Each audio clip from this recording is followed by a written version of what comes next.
Hello and welcome you all to the channel Learn PCS. So let's continue the series I दृष्टि through mind maps और इसका lecture number 2 है national affairs का। और इसमें जो है हम लोग सारा जो कंटेंट है नेशनल अफेयर्स का वो कंप्लीट कर देंगे इस लेक्चर में। ठीक है, तो आगे बढ़ते हैं। तो हमारा टॉपिक क्या था, जल जीवन मिशन 2.0। तो इसके बारे में हम लोग जो हाइलाइट्स वो जान लेंगे, जो जो इंपॉर्टेंट चीज़ें हैं। ठीक है, 10 मार्च 2026 को अप्रूवल मिल गया। क्या ऑब्जेक्टिव्स थे इसके? ट्रांसफॉर्म करना है infrastructure creation to a service based delivery model, 24/7 rural drinking water supply. क्या करना है? स्ट्रेंथन गोल ऑफ विकसित भारत एट 2047। इसका हिस्टोरिकल बैकग्राउंड देखा जाए तो इसको लॉन्च कब किया गया था? 15 अगस्त 2019 को श्री नरेंद्र मोदी जी ने किया था। ठीक है, अब हम लोग पढ़ते हैं पीएम राहत स्कीम। पीएम राहत स्कीम की पहले फुल फॉर्म क्या है? पीएम राहत का फुल फॉर्म है prime minister road accident victims hospitalization and assured treatment scheme. किस मिनिस्ट्री के अंडर आता है ये? तो ये आता है ministry of road transport and highways. इसके कौन मिनिस्टर हैं? श्री नितिन गडकरी जी। इसकी नोडल एजेंसी क्या है? National health authority. ठीक है, का ऑब्जेक्टिव क्या है इसके? Free cashless medical treatment during golden hour first 60 minutes. और इसके की बेनिफिट्स क्या है? Cashless coverage up to 1.5 lakh rupees per victim. और ड्यूरेशन क्या रहेगा? Maximum 7 days from accident date. Golden hour किसको कहते हैं? जैसे कि ये जो टर्म है ये फेमस होता है हमारा कार्डियक अरेस्ट में। जब किसी इंसान को कार्डियक अरेस्ट आता है तो कार्डियक अरेस्ट आने के 1 घंटे तक वो जो पीरियड होता है वो गोल्डन आवर उसको कहते हैं, क्योंकि उसमें अगर आप हॉस्पिटलाइजेशन हो जाता है इस पेशेंट को तो उसके जो बचने के चांसेस होते हैं वो मैक्सिमम रहते हैं। ठीक है, अब हम लोग पढ़ते हैं भारत विस्तार स्कीम। भारत विस्तार स्कीम का फुल फॉर्म क्या है? विस्तार का virtual integrated system to access agriculture resources. Launch date क्या है? 17 फरवरी 2026। किस मिनिस्ट्री के अंडर आता है? Ministry of agriculture and farmers welfare. इसके जो मिनिस्टर कौन है? शिवराज सिंह चौहान जी हैं। ऑब्जेक्टिव इसका क्या है? AI powered digital platform for personalised real time farming advisory. AI powered digital platform for personalised real time farming advisory. ठीक है, ये है इसका। ये दो दो बार हो चुका है। ठीक है, इसको एक बार ही मानते हैं कि AI powered digital platform for personalised real time farming advisory. और ये क्या है? एआई वॉइस असिस्टेंट असिस्टेंट है भारती। भारती जो है वो एआई वॉइस असिस्टेंट का काम करेगा। ये लॉन्च्ड बाय श्री शिवराज सिंह चौहान। अभी देखा गया था कि ओम बिरला जी के ऊपर मोशन लाया गया था उनका रिमूवल का। तो इसका कॉन्स्टिट्यूशनल प्रोविजन क्या है? इसका कॉन्स्टिट्यूशनल प्रोविजन ये है कि ये आर्टिकल 94 क्लॉज सी में दिया गया है इनका रिमूवल का प्रोसेस। की ग्राउंड्स क्या क्या था? कि इनके ऊपर बायसनेस था प्रोसीडिंग से, कि ये फेवर कर रहे हैं रूलिंग पार्टी की तरफ तक। और ये not granting sufficient time to opposition keeping deputy speaker post vacant. ठीक है, और सबमिटेड किसने किसने सबमिट किया था? इंडिया ब्लॉक अपोजिशन में एमपीज ने। इसमें 119 एमपीज थे। आउटकम क्या हुआ कि मार्च 2026 में इस पर डिबेट हुआ, लेकिन वे वॉइस वोट से क्या हुआ था? डिफीट कर दिया गया था लोकसभा में। ठीक है, अब इसका क्या है कि कुछ हम लोग स्टैटिक फीचर स्टैटिक के कॉन्सेप्ट जान लेते हैं। कि जब इनका रिमूवल का मोशन चल रहा होता है, रिमूवल मोशन चल रहा होता है, तो जो स्पीकर होते हैं वो लोकसभा में प्रेजेंट हो सकते हैं लेकिन चेयर नहीं कर सकते हैं। प्रेजेंट हो सकते हैं लेकिन चेयर नहीं कर सकते हैं। ठीक है, अब आगे बढ़ते हैं। Motion against CEC chief election commissioner Gyanesh Kumar ji. तो क्या है इनका कॉन्स्टिट्यूशनल प्रोविजन? देख लेते हैं हम लोग। आर्टिकल 324 क्लॉज 5 रेड विथ जजेस इंक्वायरी एक्ट 1968। ठीक है, फिर सबमिट किसने किसने किया था? ऑपोजिशन एमपीज ने किया था। 130 मेंबर्स जो थे लोकसभा के थे और 63 राज्यसभा के मेंबर्स थे। ग्राउंड्स क्या था? कि एलिज्ड इरेगुलरिटीज थी इन इलेक्टोरल रोल रिविजन में और lack of neutrality in election commission functioning में था। ठीक है, आउटकम क्या हुआ? आउटकम ये हुआ कि प्रिसाइडिंग ऑफिसर ने रिजेक्ट कर दिया due to lack of grounds. Presiding officer बोले तो कि लोकसभा में किया होगा तो स्पीकर, और अगर राज्यसभा में गया होगा जो रिमूवल का मोशन, तो वहाँ पे चेयरमैन ने। शांति एक्ट 2025 क्या है? शांति एक्ट का क्या है कि sustainable harnessing and advancement of nuclear energy of for transforming transforming India act 2025। इसका प्राइमरी ऑब्जेक्टिव क्या है? इसका प्राइमरी ऑब्जेक्टिव यही है सिर्फ कि यूनिफाई करना है India's entire nuclear legal and regulatory framework into a single comprehensive law. और रिप्लेस किया गया, कौन सा एक्ट किया गया है? Atomic energy act 1962, civil liability for nuclear damage act 2010। इसका अगर जो ब्रॉडर फ्रेमवर्क देखेंगे तो ये क्यों लाया गया है? ताकि जो एनर्जी जनरेशन है थ्रू न्यूक्लियर पावर प्लांट्स, उससे इंक्रीज किया जा सके, और हमारा जो ओवरऑल जो गोल है to become net zero carbon emitting nation by 2070। ठीक है, तो इसीलिए इसको लाया गया है। Bhashini and voice first AI. ठीक है, ये क्या है कि ऑब्जेक्टिव इसका क्या देख लेते हैं? Break language barriers using voice first AI across Indian languages. ठीक है, इसका कोर फीचर्स क्या है कि voice and text support in local Indian languages, works via phone calls IVRS 155261 and mobile app, accessibility on non smartphones. Initiatives क्या है कि भाषणी का है AI driven multilingual translation and speech platform. Bharati क्या, voice first AI assistant integrated in government scheme. क्या क्या ground है हमारा? ठीक है, अब देखते हैं VBG रामजी एक्ट 2025। ये किसको रिप्लेस किया? ये मनरेगा को किया है। तो इसमें मोटा मोटी क्या चेंजेस आए हैं ये देख लेते हैं। रिप्लेस किया मनरेगा 2005 एक्ट का। फुल फॉर्म क्या है? विकसित भारत गारंटी फॉर रोजगार एंड आजीविका मिशन ग्रामीण एक्ट 2025। प्राइमरी ऑब्जेक्टिव क्या है? अलाइन रूरल एम्प्लॉयमेंट विद विकसित भारत 2047 गोल्स। इसमें क्या है कि जो मेन चीज आपको ध्यान रखनी है कि इसमें 100 दिन था मनरेगा में, इसको 125 दिन कर दिया गया है। ठीक है, अब इसको स्टैचुटरी बेस मिल गया है डेली एट 300 रुपीज का। और एग्रीकल्चरल पॉज है, जैसे जब सीजन चल रहा होगा एग्रीकल्चर का, तो उसमें 60 डेज का सस्पेंशन है। और क्या कहते हैं कि जो पहले फंडिंग थी वो मोस्टली सेंट्रल गवर्नमेंट करती थी, लेकिन अभी क्या है इसका फंडिंग का स्ट्रक्चर चेंज कर दिया गया, इसमें 60-40 का हो गया है। ठीक है, presidential reference under article 143 following the Tamil Nadu governor bill assent to case. अब इसमें क्या है कि जो ये प्रेसिडेंशियल रेफरेंस गया था, तो इसका किसने रिव्यू किया? 5 जज जो बेंच थी, किसने बनाया था? CGI साहब ने बनाया था। ठीक है, अब टाइमलाइंस क्या था फॉर असेंट?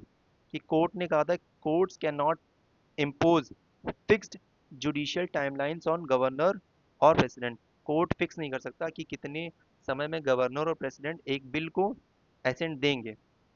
ठीक है, phrase as soon as possible reflects urgency but not a strict legal time. Constitution में दिया गया है मतलब जल्दी से जल्दी, लेकिन वहाँ पे कोई टाइम फ्रेम नहीं दिया गया है। तो जजेस नहीं थॉट कर सकते हैं गवर्नर्स और प्रेसिडेंट पे कि उन पे एक टाइमलाइन हो कि आप इन्हीं टाइमलाइन के बीच में आप एसेंट दें। तो की फाइंडिंग्स एंड रूलिंग्स क्या थी? पॉकेट वीटो स्टेटस पे, नो एब्सोल्यूट और pocket veto, governor can not hold bills indefinitely without taking action, governor must choose from constitutional option under article 200। Under article 200 governor के पास क्या क्या होते हैं ऑप्शन? कि वो एसेंट दे सकते हैं, रिजेक्ट कर सकते हैं, रिटर्न कर सकते हैं, या विथ होल्ड कर सकते हैं प्रेसिडेंट के लिए अप्रूवल के लिए। ठीक है, जस्टिसबिलिटी ऑफ एक्शंस क्या है? Governors and presidents discretionary decision under article 200 201 are non justiciable. ठीक है, courts cannot substitute executive discretion in the legislative process. ये हमारा हो गया। बिहार असेंबली इलेक्शन 2025 की फैक्ट्स, इसके बारे में जान लेते हैं। टोटल टर्नआउट क्या था हमारा? 67.13% वोटिंग हुई थी। हाईएस्ट कब से? 1951 से। फीमेल का टर्नआउट देखा गया 71.78%। मेल का टर्नआउट है 62.98%। नोटा जो परसेंट है हमारा 1.81%। विनिंग कोएलिशन कौन है? एनडीए को सीट मिली है 202। ठीक है। टोटल असेंबली सीट्स कितनी थी? 243। और मेजोरिटी मार्क क्या है? 122। तो अब देखते हैं सबसे बड़ी पार्टी कौन सी थी बिहार में। बीजेपी थी जिसको 89 सीट्स आई। जेडीयू जिसको 85 सीट्स आई। लोक जनशक्ति पार्टी रामविलास उसको कितनी आई? वो 19 सीट्स आई। और महागठबंधन में जो इंडिया ब्लॉक की सीट थी वो 35 थी। अब इसमें देखते हैं हम लोग कि आरजेडी की 25 सीट्स आई। इंडियन नेशनल कांग्रेस की 6 सीट आई। हाईएस्ट विनिंग मार्जिन क्या थी हमारा? कालाधार प्रसाद मंडल जेडीयू से थे, रुपौली सीट से कितने वोटों से जीते हैं? 73,572 वोट से। लोवेस्ट विनिंग मार्जिन कहाँ था? जेडीयू के राधा चरण शाह ने 27 वोटों से जीत हासिल की। संदेश है। पार्टी वाइज वोट शेयर देखा जाए तो आरजेडी का 23% वोट शेयर है। बीजेपी का 20.08% वोट शेयर है। जेडीयू का 19.25% है। आईएनसी का 8.71% है। एज रिकॉर्ड्स देखा जाए तो यंगेस्ट जो विनर है वो मैथिली ठाकुर है, अलीनगर से। 25 साल की उम्र में वो विधायक बनी है। ओल्डेस्ट विनर देखा जाए तो हरि नारायण सिंह जेडीयू से है, हरनौत से सिलेक्ट हुए हैं, इलेक्ट हुए हैं 78 ईयर्स के उम्र में। Census of India 2027 total approved cost इसकी कितनी है? 1718.24 करोड़। की हाईलाइट देखा जाए तो ये जो पहला डिजिटल सेंसस है, data collection via mobile apps with self enumeration option, electronic caste data, electronic enumeration of caste caste in phase 2। इसका मतलब ये है कि इस सेंसस में कास्ट जो है वो सेंसस उसका भी सेंसस किया जाएगा। रेफरेंस डेट्स क्या है हमारा? जनरल कंट्री में होगा वो 12 रात के 12 बजे से 1 मार्च 2027 का जो रेफरेंस लिया जाएगा। स्नो बाउंड एरियाज में क्या है? 12 बजे है 1 अक्टूबर 2026 का। स्नो बाउंड एरियाज में लद्दाख, जेएनके, हम हिमाचल प्रदेश, उत्तराखंड। एडिशन क्या है? Upgrade industrial training ITIs into industry led state of the art skilling institute to boost youth employment. Implementation schedule क्या है हमारा? Phase 1 house listing and housing census April से सितंबर 2026। Phase 2 हो गया पॉपुलेशन एन्यूमरेशन फरवरी 2027। ठीक है। पीएम सेतु इनिशिएटिव क्या है हमारा? फुल फॉर्म क्या है? प्रधानमंत्री skilling and employability transformation through upgraded ITI, yes, ITI. Nodal ministry क्या है? Ministry of skill development and entrepreneurship. Primary objective तो क्या यही है कि अपग्रेड करना है आईटीआईज को into industry led state of the art skilling institution to boost youth employability. Total outlay है 60,000 crore over 5 years. SAIEE 2021-25। Full form क्या है इसका? Synchronous all India elephant estimation 2021 से 25। First ever feature India's first DNA based mark recapture elephant census conducted all alongside tiger estimation methods. Total estimated population क्या है हमारा? Tigers की 22,446 wild elephants nation wide है। और इसमें देखा 60% जो है ग्लोबल एशियन एलिफेंट्स का है। किस मिनिस्ट्री ने किया? और top 3 states by population, Karnataka में सबसे ज़्यादा थे, असम में फिर थे, और फिर तमिलनाडु में थे। NIRF रैंकिंग क्या है 2025 का? फुल फॉर्म क्या है? National institutional ranking framework. Overall category क्या है? टॉप 3 में IIT मद्रास चेन्नई फर्स्ट पे है, फिर IISc बैंगलोर है, फिर IIT बॉम्बे है। इंजीनियरिंग कैटेगरी पे IIT मद्रास टॉप पे, फिर IIT दिल्ली, फिर IIT बॉम्बे। फिर नोडल एजेंसी इसकी क्या है कि हमारा ministry of education government of India. Management category में टॉप में है हमारा IIM अहमदाबाद, IIM बैंगलोर और IIM कोझिकोड। अब कॉलेज कैटेगरी में देखा जाए,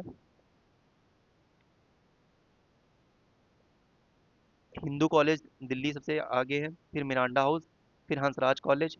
फिर मेडिकल कैटेगरी कैटेगरी में देखा जाए तो एम्स नई दिल्ली सबसे टॉप पे है, फिर PGIMER चंडीगढ़, फिर CMC Vellore. Vice presidential election क्या है? सो क्यों हुआ था वाइस प्रेसिडेंशियल इलेक्शन? जल्दी क्यों हो गया? क्योंकि श्री जगदीप धनखड़ जी ने हेल्थ ग्राउंड्स पे रेजिग्नेशन अपना दे दिया था, किस आर्टिकल के अंतर्गत, 67 के। इलेक्शन आउटकम एंड, तो इसका जो आउटकम क्या था कि विनर वोट्स को 452 वोट्स मिले, फर्स्ट प्रेफरेंस वोट मिले, ओपोनेंट्स को मिले हमारा 300 वोट्स, विक्ट्री मार्जिन थी हमारी 152 की, वोटर टर्नआउट था 98.2%, मतलब 767 जो वोट एमपी थे उन्होंने वोट दिया, कितने टोटल थे एमपी, 781। तो 15th vice president of India बने कौन, सीपी राधाकृष्णन, एनडीए के नॉमिनी थे। ओपोनेंट में कौन था, जस्टिस बी सुदर्शन रेड्डी, ठीक है, फॉर्मर सुप्रीम कोर्ट जज थे। प्रोफाइल एंड बैकग्राउंड क्या था इनका, सीपी राधाकृष्णन जी का, governor of Maharashtra, Jharkhand, Telangana and Puducherry, third vice president hailing from Tamil Nadu, and second term Lok Sabha MP from Coimbatore. स्वच्छ वायु सर्वेक्षण सर्वे 2025, इसकी नोडल मिनिस्ट्री क्या है हमारा, ministry of environment forest and climate change under NCAP, ठीक है, national climate action plan. Category to क्या है हमारा, कैटेगरी वन क्या है हमारा, पॉपुलेशन 10 लाख से ज़्यादा जो है उसमें टॉप थ्री में क्या है, इंदौर है, दूसरे में जबलपुर है, तीसरे में आगरा है, और सूरत है, तीसरा में टाई है आगरा और सूरत के बीच में। कैटेगरी टू जो है 3 से 10 लाख की पॉपुलेशन के बीच में, अमरावती फर्स्ट है, फिर झांसी है, और मुरादाबाद साथ में है, और थर्ड पे है अलवर। कैटेगरी थ्री जिसमें 3 लाख से कम पॉपुलेशन है, देवास है मध्य प्रदेश का फर्स्ट पे, परवाणु है जो हिमाचल प्रदेश का सेकंड, अंगुल है उड़ीसा का थर्ड। अब देखते हैं अगला टॉपिक, अग्निकार, अग्निकार 2025 कैंपेन। फुल नेम और स्कोप क्या है, अग्निकार 2025 last mile outreach campaign under P A प्रधानमंत्री, ठीक है, आवास योजना अर्बन 2.0। नोडल मिनिस्ट्री क्या है हमारा, महुआ है, ministry of housing and urban affairs. Primary objective क्या है, accelerate Pradhan Mantri Awas Yojana urban 2.0 implementation through nationwide awareness, door to door verification and fast tracking the completion of sanction houses. The constitution 130th amendment क्या कौन सा है, तो इसका core objective क्या है, provides for the mandatory removal और resignation of the prime minister, chief minister and union और state minister if arrested and detained under serious criminal charge. इसको कहा जाता है कि अरविंद केजरीवाल जी जब जेल गए थे और वो जेल से जब सरकार चला रहे थे, तो तब ये आया कि काफ़ी न्यूज़ में चल रही थी कि क्या कोई इलेक्टेड मुख्यमंत्री जेल से सरकार चला सकता है, तो उसी के ऊपर लेके आ गया था कि कॉन्स्टिट्यूशन 30th अमेंडमेंट बिल 2025। तो करंट स्टेटस क्या है कि इंट्रोड्यूस किसने किया है, union home ministry, and refer to as joint parliamentary committee for detail scrutiny and debate.